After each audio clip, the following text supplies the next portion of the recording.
जैसा कि घाघरा के बारे में हमने पिछले वीडियो में पढ़ा, मतलब घाघरा के बारे में नहीं भाई, पानीपत, खानवा, चंदेरी और घाघरा के बारे में, जिसमें हमने आपको एक ट्रिक बताई, पानीपत में पानी पिया, खानवा में खाना खाया, चंदेरी में चाँद देखा, घाघरा में नहाया। अगर ये वीडियो आपने नहीं देखा है तो पिछले वाले वीडियो, जस्ट इसी पार्ट के पिछले वीडियो में आप जाइए, वहाँ पे आपको ये पूरा विस्तार से मिल जाएगा। चलिए हम बात करते हैं आज, आप देख ही लिए होंगे लड़खड़ाता हुमायूं।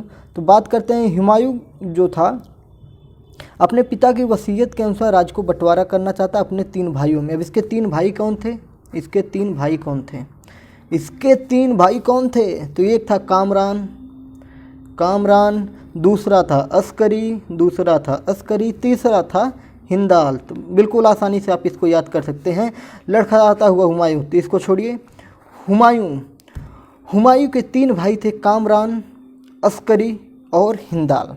ठीक है, तो ये इनके बारे में बांटना चाहता है। ठीक है, अगर हुमायूं के 2 प्रमुख दुश्मन की बात करें, इसके प्रमुख दुश्मन की बात करें तो इसके प्रमुख दुश्मन थे बहादुर शाह और शेर शाह सूरी। ठीक है, बहादुर शाह ये कहाँ का राजा था उस समय? गुजरात का राजा था।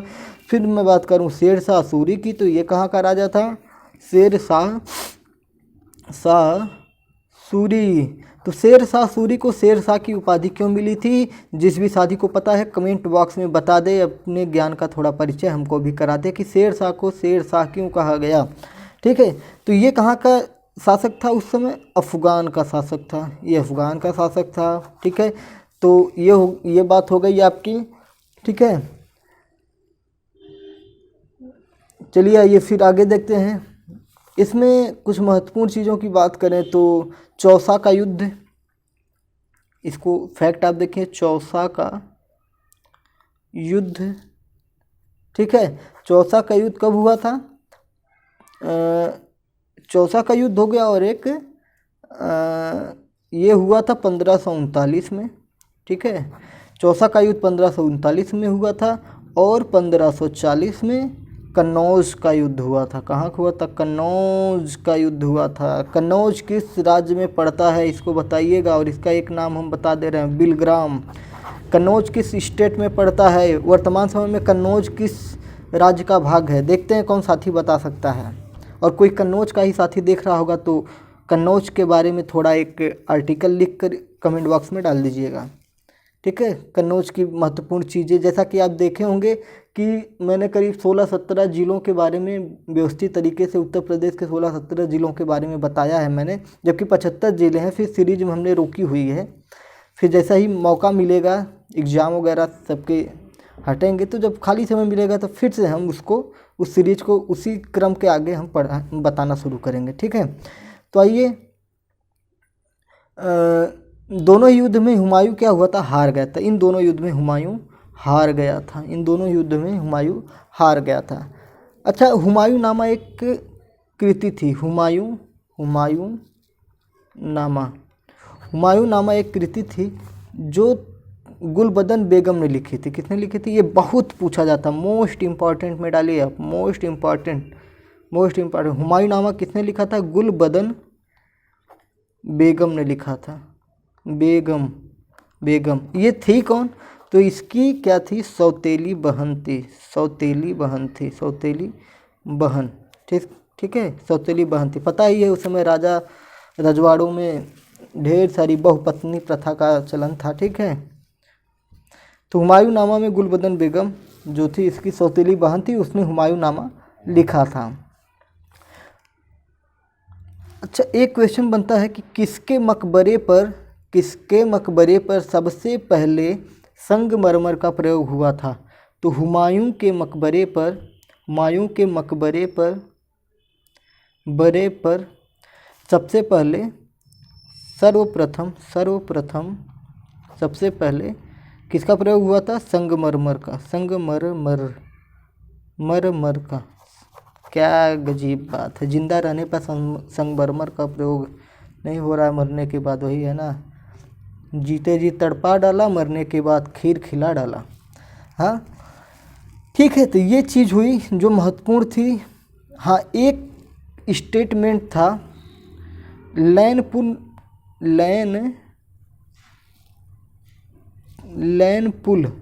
लैनपुल एक इतिहासकार था। इसने कहा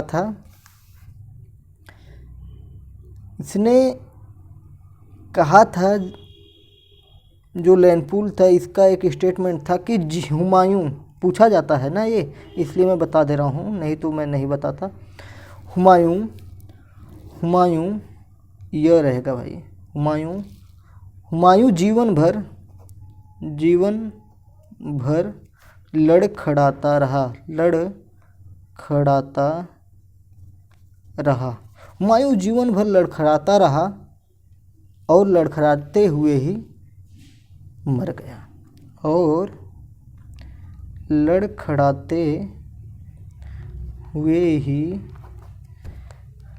गया। हुमायूं जीवन भर लड़खड़ाता रहा और लड़खड़ाते हुए मर गया। किसने बोला, ये स्टेटमेंट दिया? तो लैनपुल ने दिया है।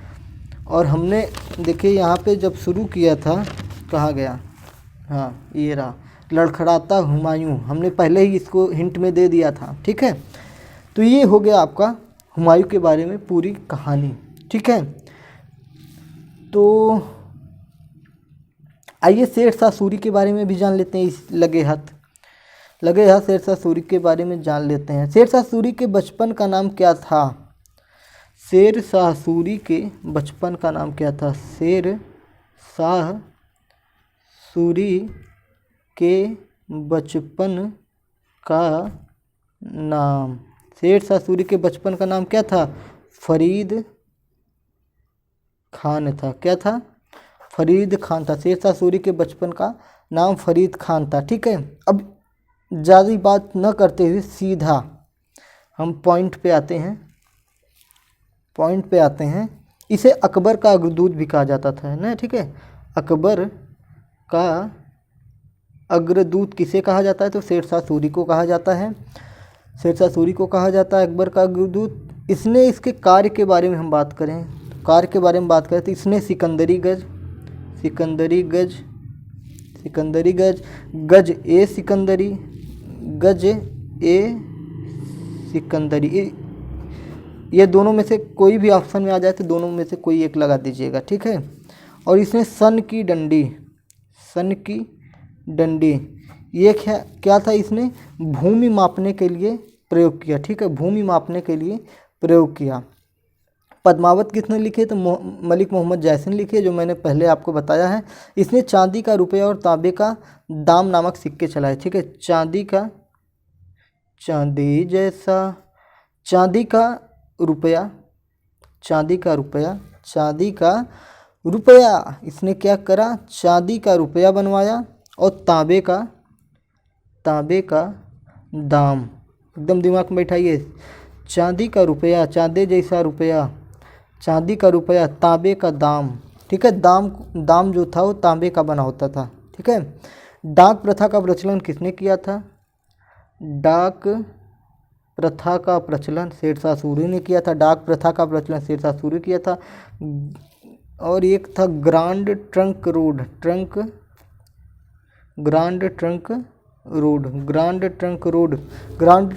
किसने बनवाया था? तो शेरशाह सूरी ने इसका निर्माण करवाया था। ठीक है, अगर हम इसकी मृत्यु की बात करें तो इसकी मृत्यु क्या हुई थी कि इसकी मृत्यु जो हुई थी एक किले में हुई थी। कालिंजर नाम का एक किला था। कालिंजर नाम का एक किला था। कालिंजर नाम के किले पर आक्रमण हुआ था। तो उस दौरान क्या हुआ था? मिसाइल फट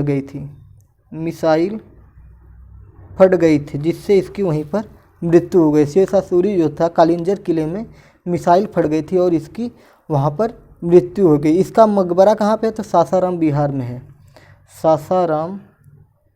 सासाराम बिहार। अगर बिहार का कोई साथी ये वीडियो देख रहा है तो सासाराम के बारे में कुछ जानकारी इस कमेंट बॉक्स में बता देगा। ये उसका नित्य कर्तव्य है कि वो अपने ज़िले के बारे में जानकारी लोगों को प्रस्तुत कराए। तो ठीक है, फिर हम मिलते हैं, आपको अकबर के बारे में बात करते हैं अगले वीडियो में। ठीक है, छोटा छोटा वीडियो बनाते हैं।